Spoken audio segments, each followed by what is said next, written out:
This is Karl Ashok Prabhakar, Joint Secretary, Ethics and Governance at GSES.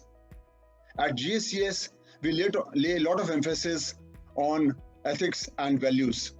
The effect of culture on the output of an organization is that the prevalent ethics have a far greater effect than the sum derivatives of all the skill sets of its members. Ethics and governance are interrelated. So business conducted under ethical governance will be the hallmark of a great organization and withstand scrutiny under any circumstances. These values form the bedrock of discipline in any organization, and when such values are ingrained by the founders of an organization, a strong edifice is bound to follow. People may pay attention to ethics either out of fear of losing job, fear of persecution, whatever. But at the same time, people also behave ethically by our natural sense of commitment to the work. It is therefore essential that we at GSES, who are looking at a deeper value for the future, work greatly towards ethics from the beginning only.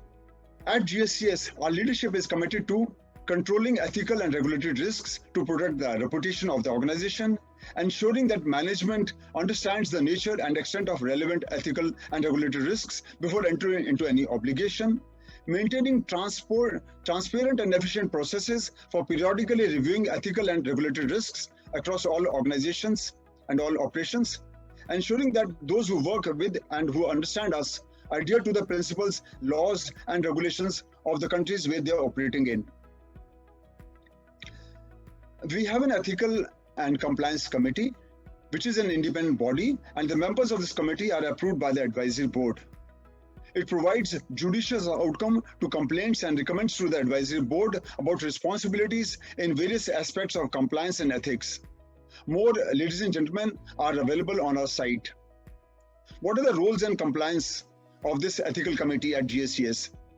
It oversees the key compliance and ethical risks and monitors the adequacy and effectiveness of controls to mitigate any untoward situations.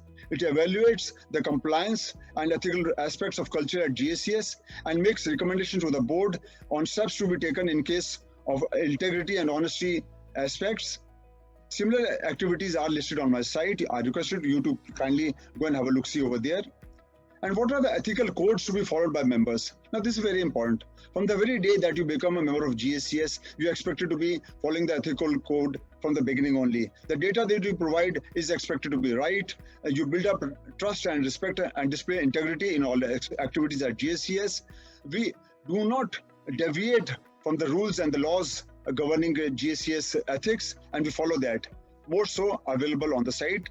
Do find time to visit that and see how the ethical code has been built up in the organization for our members to follow that.